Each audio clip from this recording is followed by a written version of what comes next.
Mesdames, Messieurs, bonjour et bienvenue dans le second numéro de votre chronique Questions d'Afrique.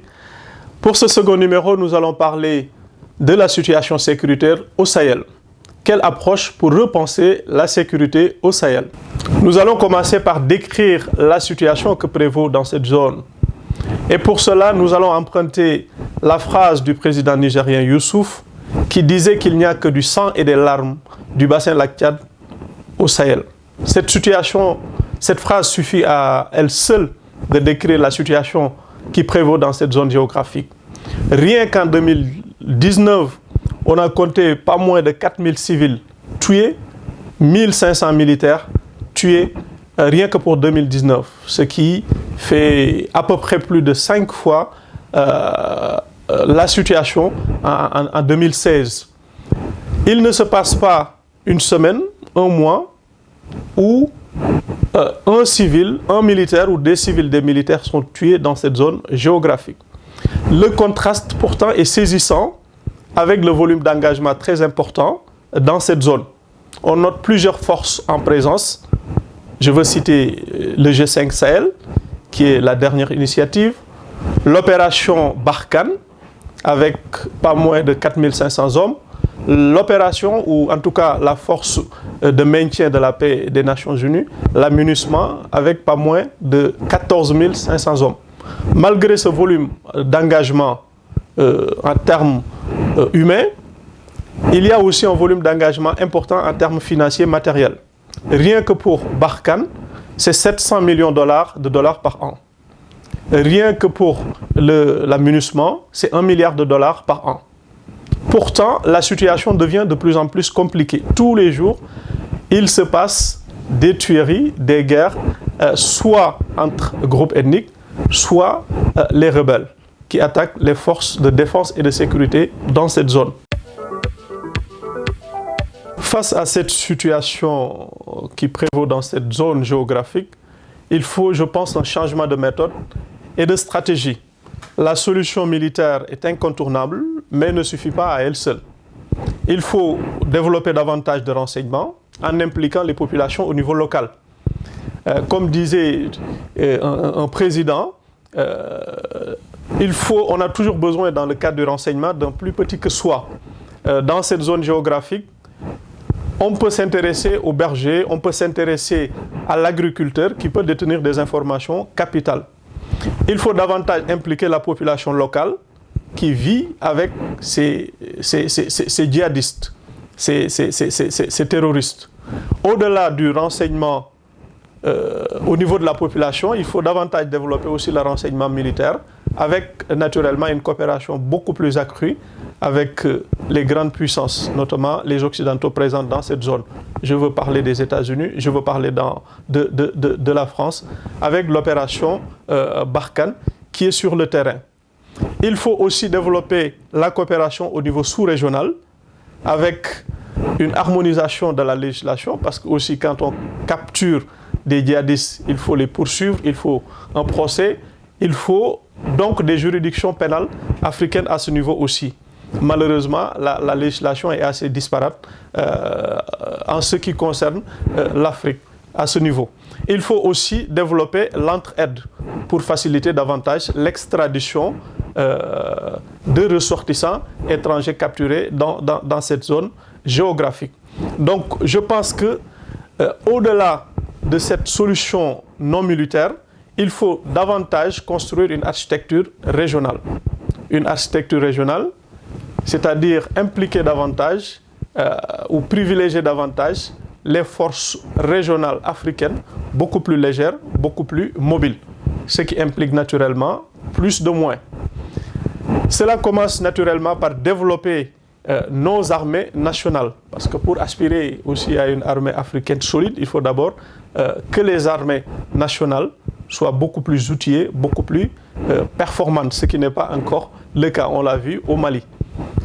Dernièrement, l'attaque qui a coûté, en tout cas la vie à 89 soldats maliens, a poussé l'armée à se retirer de ces bases dites non stratégiques pour, en tout cas, redéployer une nouvelle stratégie, ce qui est d'ailleurs considéré par les djihadistes comme une grande victoire parce qu'ils ne se limitent plus à attaquer les populations civiles, mais ils attaquent des positions militaires. Mais je pense que pour développer davantage, en tout cas cette architecture régionale du point de vue militaire, la solution doit d'abord être africaine. Je veux dire, la prise en charge de ce volet doit être d'abord africain. Ce qui me fait penser aux déclarations du président tchadien Idriss Déby, qui disait que l'Europe avait promis 12 milliards pour financer le développement dans cette zone sahélienne sensible et 400 milliards pour financer nos armées. Et je pense que c'est là où se trouve le paradoxe et la difficulté. Parce que aussi, ce n'est pas à l'Europe de financer notre sécurité, notre développement. Ils peuvent être des partenaires stratégiques comme le souhaite déjà la France en impliquant davantage les Occidentaux pour accompagner dans ce qui est formation, dans ce qui est renseignement. Mais c'est à nous d'abord qu'incombe la responsabilité de financer notre sécurité dans cette zone. Je pense en plus de ce volet, il faut redéfinir la doctrine du maintien de la paix des Nations Unies.